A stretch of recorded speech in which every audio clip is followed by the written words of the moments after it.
Bienvenue sur l'épisode 7 du podcast des initiés. On va discuter avec Adèle Crocs aujourd'hui, qui est illustratrice et graphiste. Bonjour Adèle. Hello. J'espère que tu vas bien. Ça va super. Par où tu as commencé Quel a été le déclic Alors du coup, moi je m'appelle Adèle Crocs. Je dessine depuis vraiment que je suis toute petite. Ça a toujours été un truc qui était là, chez moi, quoi. J'ai des parents très créatifs.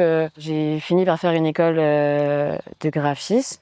Okay. À Nantes, du coup, parce que je viens de Nantes. Ça m'a appris plein de choses. J'ai rencontré des personnes incroyables, des profs incroyables, mais ça n'a pas du tout été un coup de foudre là-dessus, sur le métier en soi. Du coup, j'ai voyagé un peu et en fait, après, je me suis remise à faire de la vidéo parce que je fais un peu de vidéo aussi et de photos. Okay. Et ben, c'est revenu naturellement de recommencer à dessiner et trouver son style, entre guillemets. Le fameux. Le fameux. Et du coup, j'ai testé plein de trucs et en fait, je sais pas pourquoi, mais ça, petit à petit, c'est revenu.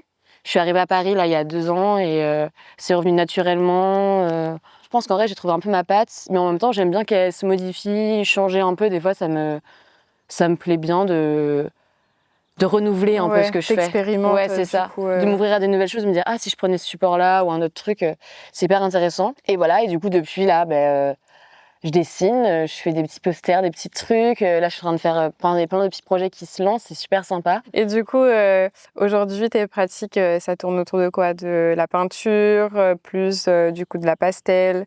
Qu'est-ce que tu fais plus précisément? J'ai pas énormément de matériel à Paris, des scans, des trucs comme ça, voilà. Donc en ce moment, je suis plus Procreate, dessin numérique, mais ça va changer quand j'ai le temps. Je vais faire de la peinture. Des fois, ça me fait plaisir de retourner sur du papier, mais je trouve que c'est plus thérapeutique de dessiner sur du papier que sur une tablette.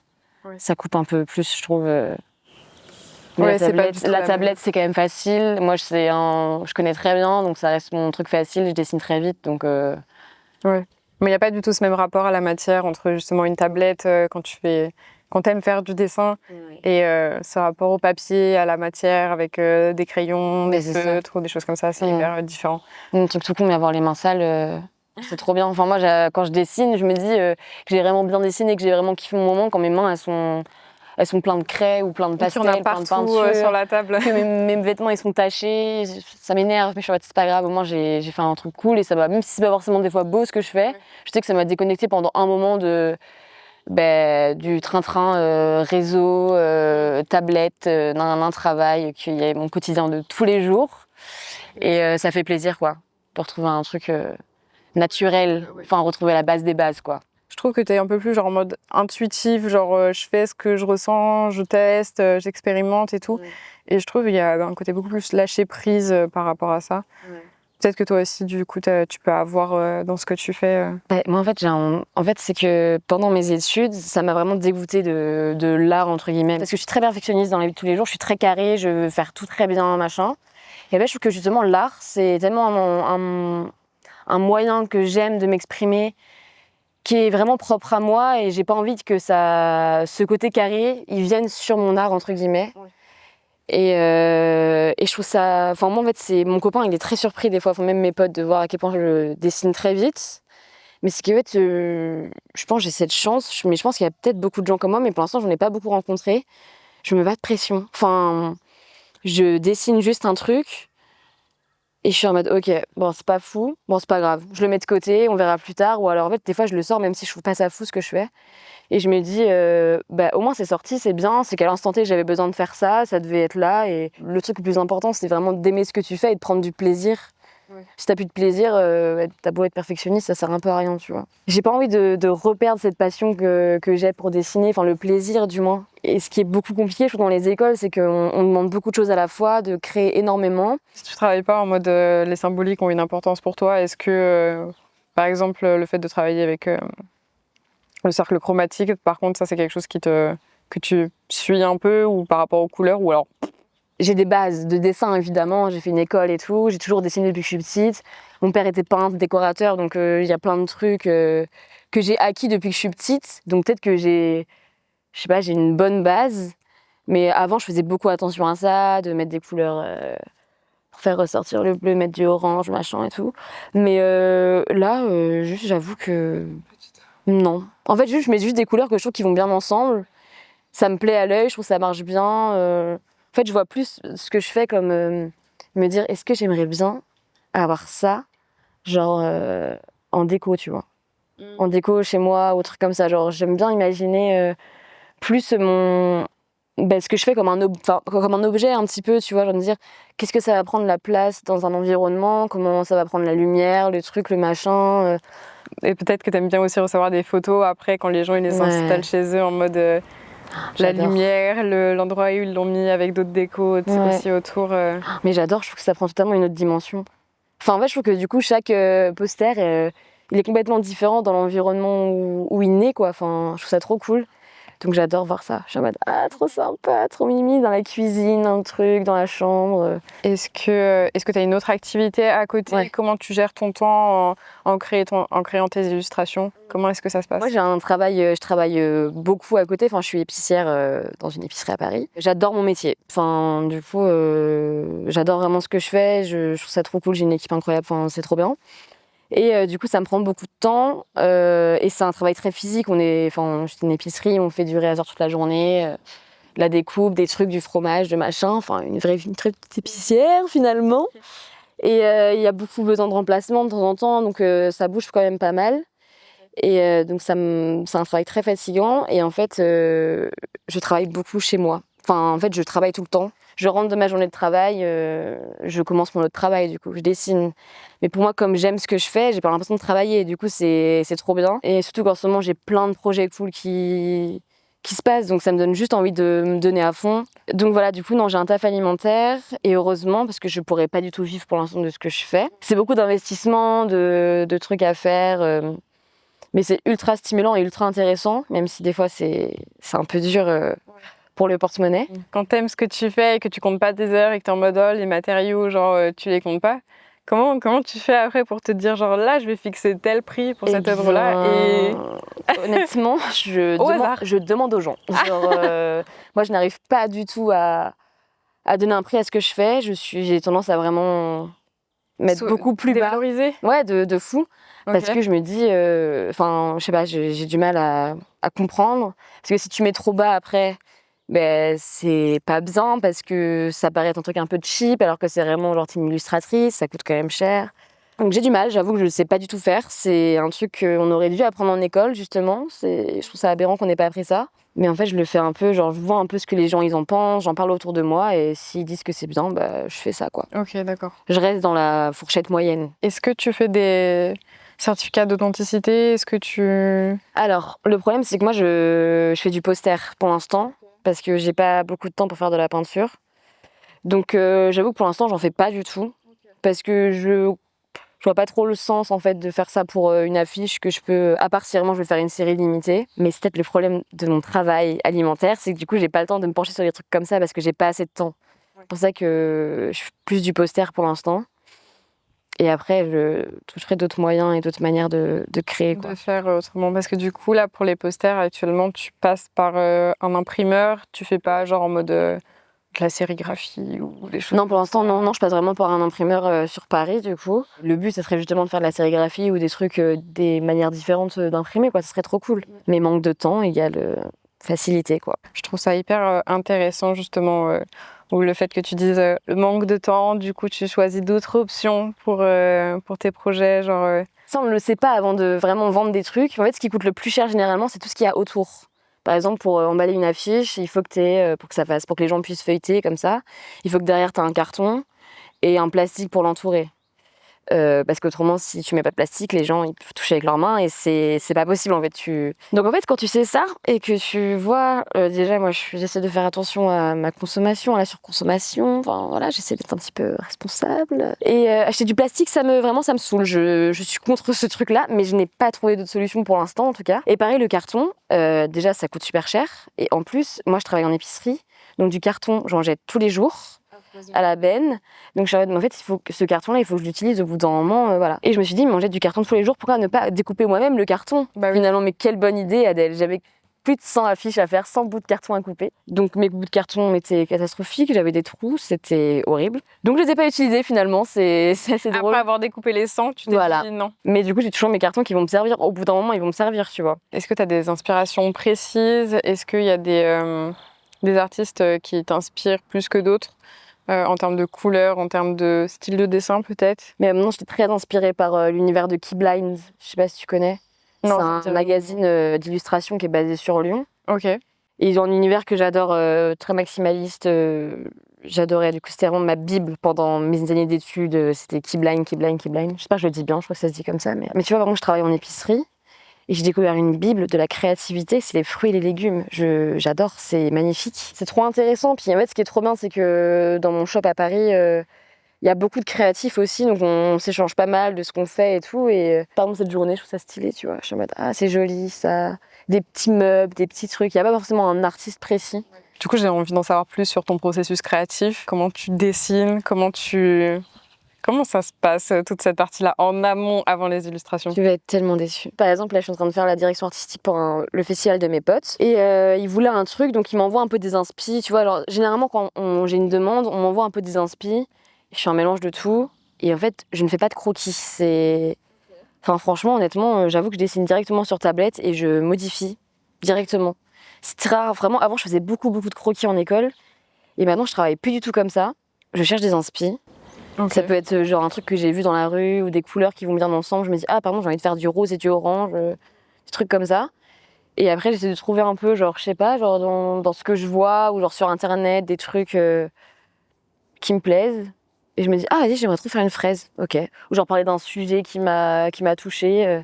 Et je commence direct. Je dessine, mais j'ai toujours fait ça. Ma mère me l'a toujours dit. J'ai toujours dessiné sans gomme. Je n'ai jamais gommé de ma vie. Mes carnets de croquis, c'est la plupart du temps du dessin sur du dessin et je change de couleur, de trucs. Et ouais, non, en fait, je gomme pas. Enfin, en fait, je me dis, si c'est là, ça devait être là. Et au pire, sur Procreate, tu peux effacer facilement. Du coup, c'est facile. Ouais. C'est la facilité. Genre, il y a plein de trucs que je fais en 5 minutes, quoi. Enfin, du pastel que je fais en 5 minutes. Avant d'aller faire l'atelier, est-ce que tu peux nous en parler un peu plus de ton style artistique? Du coup, j'irais assez naïf, coloré. J'aime bien faire des corps un peu déformés, des formes un peu organiques, je vais dire, entre guillemets. Très instinctif, comme tu l'as si bien dit avant. Voilà, je pense. Ok.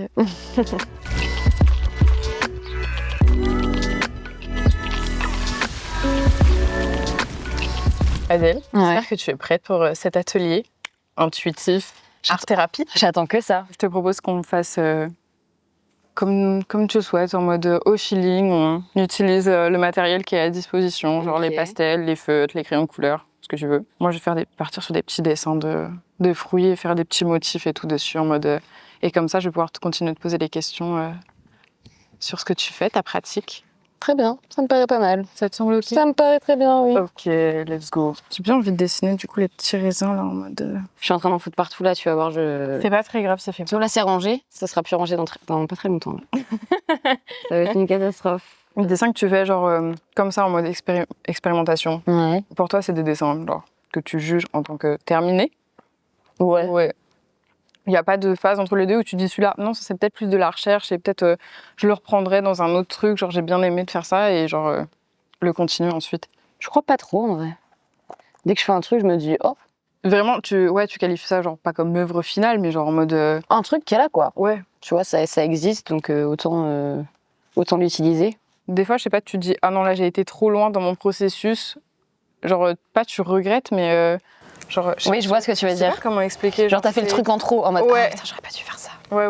Ouais, ça m'est déjà arrivé. Genre, tu sais, quand tu fais un dessin et tu te dis ah, je vais faire des contours noirs et tu te dis ah, j'aurais pas dû faire des exactement. Je pense en particulier aux dernières illustrations ou peintures que t'as faites, c'est où t'as vraiment un élément principal comme celle avec le tigre et des sortes d'arbres du coup qui sont un peu en bas et tout. Est-ce que tu te dis ah là j'aurais peut-être dû rajouter ça, genre... Ça dépend des trucs. Le tigre, tu vois, par exemple, pas du tout. Juste souvent, ce que je regrette, c'est que je dessine très proche des bords de la feuille.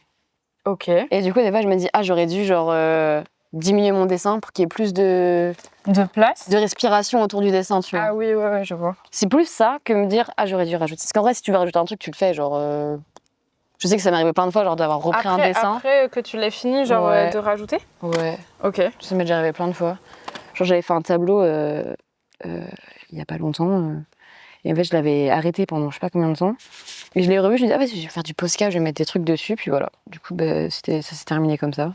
C'était ce qui manquait. Je trouvais que ça avait une résonance et tout. Ouais, ça te semblait suffisant en mode. Et est-ce que du coup, comme là, on est en train de dessiner, bon, toi, t'as pris une pomme et tout, avec les modèles. Est-ce que tu dessines souvent avec des modèles? Franchement, ouais. Ouais. En fait, ça aide. C'est hyper facile de dessiner avec un modèle, je trouve. Ok. Je trouve que ça t'enlève pas mal de trucs. De contraintes liées genre à la perspective ou de choses Ouais, comme c'est ça. Ok. Franchement, ouais. Après, vu que je dessine pas des trucs réalistes, genre avec des proportions adéquates, Ouais. c'est pas très. Mais c'est juste pour les petits détails, tu vois. Tu te dis, j'aurais pu faire ça comme ça, truc bidule, tu vois. Alors, c'est intéressant.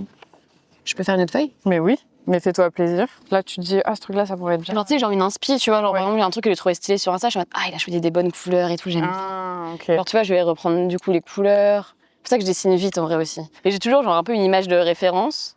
Ouais. Mais sauf qu'évidemment, après, je la fais à ma sauce, du coup, ça ressemble plus du tout au résultat, ce que j'avais vu de base. Mais il y a toujours un peu une inspi, tu vois. Mais je pense comme plein de. Bah, je pense, en plus, surtout avec les réseaux, aujourd'hui, je trouve que c'est tellement. Enfin, t'as tellement de sources Ouais. disponibles, genre d'inspiration, d'images à disposition et tout. Mais la création sur tablette. Ouais. Comment ça se passe? Comment est-ce que tu gères ce côté où il n'y a pas de matière en mode. Franchement, j'ai l'impression de pas du tout avoir le même style. Enfin, je l'ai forcément un petit peu sur tablette que sur en papier. Ouais. Enfin, c'est pas du tout la même pratique, quoi. C'est totalement différent. Du coup, ça change ta pratique. Totalement.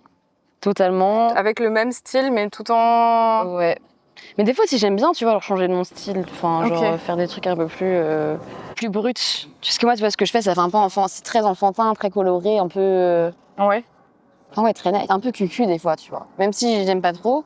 Bah, c'est plus un style naïf, en mode. Ouais, mais ça reste quand même là, tu vois, genre le truc un peu. Cucu. Et je trouve que quand je dessine, ça l'est beaucoup moins. C'est beaucoup moins cucu que quand je dessine à la tablette. Mais je pense que c'est que le fait qu'il n'y ait pas de matière aussi, ça fait beaucoup plus lisse, beaucoup plus Pinterest, tu vois, un peu ce que je fais. Oui, ouais.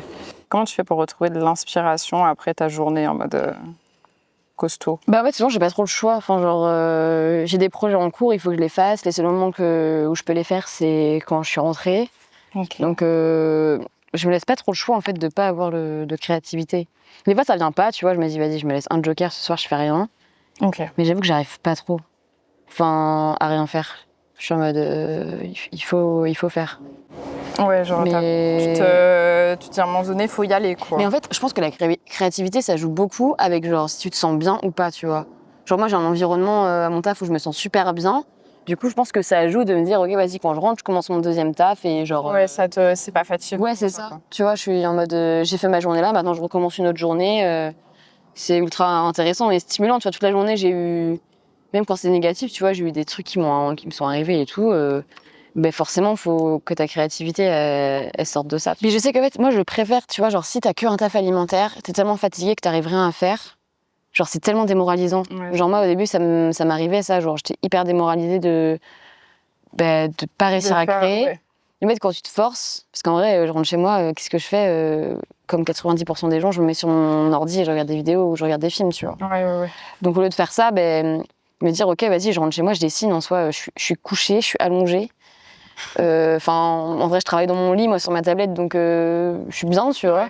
Juste à me dire, vas-y, je peux me regarder une vidéo ou genre un film, et en même temps, Mais tu kiffes, quoi. Moi, je dessine, tu vois, je me dis, vas-y, au moins, je fais quelque chose de mes mains. Parce qu'après, je sais que tu t'en veux. Moi, je m'en veux. Le soir, je me couche, je me dis, putain, j'ai rien fait. J'ai rien fait, alors que j'avais ça. Après, quand t'as pas de projet, voilà, mais tu te dis quand même, pour avoir une notoriété un petit peu, il faut que tu crées du contenu sur Insta. Ouais. Moi, je suis pas giga fan de ça. Enfin, c'est un peu un truc qui me saoule, mais en même temps, j'aime bien. Parce que c'est vraiment un métier, quoi. Enfin, c'est... En fait, tu vas avoir 10 000 casquettes à la fois, quoi. Enfin, tu vois, genre, il y a plein de trucs qu'il faut prendre en compte, qui n'est pas de ton métier de base. Une fois que tu trouves que c'est OK, après, on peut clôturer cet atelier et puis passer à la suite.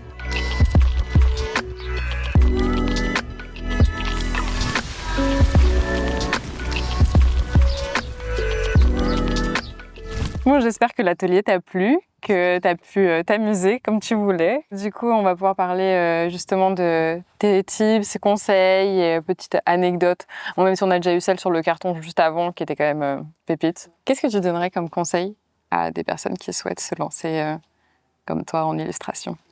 De faire. Enfin, de faire? Ouais, juste de créer des trucs. Si c'est pas parfait, c'est pas grave. Juste de faire des trucs, quoi. Ok. D'oser, de se lancer. De se lancer, quoi. Mais je pense que tout le monde dit ça, c'est plus facile à dire qu'à faire, je pense. Faut se mettre un peu dans la dynamique et tout, mais limite, peut-être un peu se forcer à créer, quoi. Enfin, moi, j'ai fait ça... En janvier, j'ai fait un dessin par jour pendant tout le mois de janvier. Et j'avoue que ça m'a pas mal débloqué des trucs. Ouais. Et ça m'a enlevé pas mal de barrières que j'avais sur ma créativité, sur le fait que non mais là je le sens pas et tout. Là j'avais pas le choix, du coup je faisais un dessin par jour. Donc voilà, bon, c'est pas comme s'il y avait beaucoup de gens qui suivaient, mais c'était quand même pour moi, tu vois. Je suis en mode faut que j'aille jusqu'au bout du truc. Et ouais, sur des petits challenges comme ça, genre se renouveler, aussi apprendre. En fait, si tu fais des choses, tu vas apprendre des trucs, tu vois. Et ça, c'est hyper important et t'apprendras à te connaître, ce que t'aimes plus faire. Ton style, il va évoluer aussi. Il va s'affiner, je pense, et c'est hyper intéressant. Donc ouais, je pense que c'est juste ça, hein, de faire. D'y aller. D'être actif, quoi. Ouais. De pas attendre. Et de pas se laisser se perdre sur les réseaux à dire putain, elle est trop forte. Ça fait 2 heures que je scrolle. Je te jure, à un moment, j'étais comme ça, ça me démoralisait. Je dis non, mais au bout d'un moment, arrête de regarder les gens vivre leur vie et toi, tu fais rien, tu vois, tu les regardes, quoi, c'est pas possible. Donc, ouais, de faire, quoi. Et de couper. Quand tu dessines, tu coupes tout. Ouais, tu fais que ça. À part si, évidemment, tu fais un projet avec des clients où il faut que tu aies des retours et tout en direct. Mais autrement, tu coupes, quoi. Tu dessines. C'est pas tu parles au téléphone, tu vois. Tu fais plein de choses à côté en mode... Encore une série et tout, je peux comprendre, mais genre pas de... Tu vois, faut couper, vraiment se déconnecter. Et là, c'est comme ça que tu... Enfin, en tout cas, pour ma part, hein, je pense que ça dépend de plein de gens, mais moi, en tout cas, je sais que ça m'a... Ça t'a aidé? Ouais, puis même, ça fait du bien, tu vois. T'es dans ta bulle, t'es dans ton truc. Comment t'as fait, toi aussi, pour trouver une sorte d'harmonie et d'équilibre entre ton travail alimentaire et ce que tu fais en dessinant? Quand je suis arrivée à l'épicerie, là, c'était très dur parce que le rythme était intense. Et j'étais dans une nouvelle ville, enfin, je connaissais pas Paris, donc il y avait plein de nouveaux trucs qui étaient arrivés. Et moi et le changement, on n'est pas très copains, quoi. J'ai du mal, j'aime bien ma petite routine, mes petits trucs. Je pense que c'est l'épicerie qui m'a permis de me réouvrir à ça parce que il y avait besoin, par exemple, j'avais du temps, beaucoup de temps, des fois, des journées, il n'y avait pas grand monde. Du coup, il fallait que je m'occupe. Du coup, j'ai repris à dessiner pour décorer un peu la boutique, des trucs un peu, tu vois, tout bête comme ça, mais genre réapprendre à bien écrire, pour faire des pancartes de fruits et légumes. C'est des trucs vraiment tout bêtes, hein, mais... Genre la typographie, t'appliquer et tout. Ouais, c'est ça, tu vois, genre, il y a des beaux trucs qui me plaisaient, de me dire, ah, je suis fière de travailler ici, genre, le magasin, il est beau, tu vois, il y a un truc qui se dégage. Et après, du coup, au fur et à mesure, mes patrons, ils ont vu un peu ce que je faisais. Et du coup, j'en suis venue à faire du graphisme pour eux. Au bout d'un moment, je savais, genre cette année, là, en septembre, que j'allais partir de Paris au bout d'un moment. Ouais. Parce que je peux plus me permettre de travailler... En fait, je peux travailler comme ça en tant que travail alimentaire. Mais ça me permet pas... En fait, j'ai plus assez de temps pour Crocs, quoi. Enfin, donc, en fait, je sentais vraiment qu'il me manquait de temps. Et je ne pouvais pas faire plus que ce que je fais actuellement. Je travaille déjà tous les week-ends, enfin je peux pas faire plus, au bout d'un moment je donne déjà tout. Et il y a plein de trucs que je pouvais pas faire parce que je manquais de temps, donc c'est compliqué. Sauf que si tu veux créer ton truc aussi, il faut que tu aies de l'argent, donc il faut travailler. Sauf que Paris, on connaît Paris, c'est très cher les loyers. Et quand tu travailles comme une folle tout le temps et que tu n'arrives pas à économiser, ça, au bout d'un moment, c'est hyper anxiogène, tu vois. C'est très anxiogène, c'est très stressant et t'as l'impression de stagner, quoi. Donc là, j'ai pris la décision du coup avec mon copain de quitter Paris pour revenir chez moi à Nantes, pour justement avoir des loyers moins chers, habiter à deux et pouvoir avoir du temps, quoi. Du temps parce que à Paris, tu cours tout le temps. Mais je pense comme n'importe quelle personne qui vit à Paris. T'es dans le rush tout le temps, De retrouver un peu de vie sociale aussi, comme tu disais. Ouais, c'est ça. Ouais, c'est ça, c'est important parce que même pour ma créativité, mon entourage m'aide énormément à m'inspirer, quoi. C'est hyper important. Et psychologiquement aussi. Enfin, des gens qui me donnent aussi d'un coup, ah, tu pourrais faire ça, ça pourrait être bien. Ouais, puis être calme, quoi. Être au calme. Avoir plus de Crocs que d'épicerie, quoi. Même si j'adore l'épicerie, mais c'est juste plus possible au bout d'un moment. Si je veux vraiment grandir et vivre de ce que je fais, bascule à faire. Ouais, il faut le faire. Et là, ça va être bientôt, là. Du coup, effectivement, ça fait partie de un peu tes ambitions et tes projets artistiques pour la suite. Déjà de retrouver un équilibre entre les deux, d'avoir plus de Crocs. J'aimerais avoir que du Crocs, quoi. Est-ce que tu as d'autres ambitions pour 2025, 2026, les prochaines années? Vivre vraiment de ce que j'aime faire, que j'ai plein d'opportunités, comme ici, tu vois, où je sais pas, faire plein de marchés de créateurs, petit à petit avoir des opportunités qui s'ouvrent et je me dis, ah ok, c'est trop bien. Peut-être quand tu fais beaucoup de choses aussi, tu te rends pas compte des fois de tout ce que tu fais, tu vois. Genre moi, je travaille énormément tout le temps Et je me rends pas compte, du coup, comme c'est toujours la semaine dernière, j'étais en marché créateur, là, je suis avec vous. Après, j'ai un autre truc. Après, j'ai le festival. J'ai plein de trucs tout le temps. Du coup, je me rends pas compte de tout ce que je fais. Et j'aimerais bien aussi, des fois, me poser et me rendre compte. Genre en mode rétrospective du mois de... Plus apprécier. Parce que là, j'apprécie. Enfin, j'adore ce que je fais, mais je me rends pas compte. Tu vois, il y a ce truc un peu de... Je suis dans la spirale du truc. Quand j'ai terminé ça, j'ai un autre truc à faire. Parce que j'ai envie de faire plein de trucs. Et je me rends pas compte, du coup, de tout ce que je fais. Et je trouve ça dommage, des fois, de pas m'en rendre compte. Même, tu vois, mais quand j'en parle à mes proches et tout, j'en parle, tu vois, ils me disent « Ah, c'est trop bien et tout, c'est trop stylé. » Et je suis en mode « Ouais. » Du coup, vu que tu me parlais de Nantes, est-ce que le fait de retourner vivre à Nantes, ça va influencer tes créations visuelles et artistiques? Je pense que oui, en vrai. Parce que Paris, ça a énormément changé ma vision de créer. Je pense que ça a créé ma création, tu vois ce que je veux dire, en mode... Genre Ouais, c'est ça, tu vois, ça m'a ouvert un nouvel univers. Et vu que je m'inspire énormément de mon environnement, je pense qu'évidemment, ça va influencer. Après, je pense que l'essence, ça restera la même. Mais ça dépend, tu vois, si je dois reprendre un autre taf alimentaire à côté, si c'est autre chose qui va m'inspirer, si c'est un métier que je vais aimer, évidemment que ça va influencer mon travail. Après, c'est vrai que c'est flou, quoi. Oui, bah oui. Il faudrait qu'on en reparle dans 6 mois quand je serai installée, que j'aurai trouvé un appart, que j'aurai plus tous les trucs stressants à faire quand on change de ville. Et on verra, mais j'en suis sûre que oui, tu vois. Et j'aurai le temps normalement de faire des nouveaux moyens, donc peut-être que j'adorerais faire de la poterie. J'avais commencé un petit peu, tu vois, mais genre faire des magnettes, des trucs comme ça. Des fringues aussi, j'avais l'objectif de faire ça. D'ailleurs, il faut que j'en fasse avant de partir de Paris. Je pense que j'aurais plus peut-être de moyens différents, tu vois, genre des projets différents, pas juste des affiches et des affiches, quoi. Et du coup, on peut te suivre sur les réseaux sociaux. Adèle Crocs avec un Q et pas un C comme les chaussures. Merci d'avoir regardé l'épisode des Initiés avec Adèle Crocs. Je vous invite à la suivre sur les réseaux sociaux pour suivre son travail. Et n'hésitez pas à vous abonner à la chaîne des Initiés, le podcast. Et on se retrouve très bientôt pour un nouvel épisode.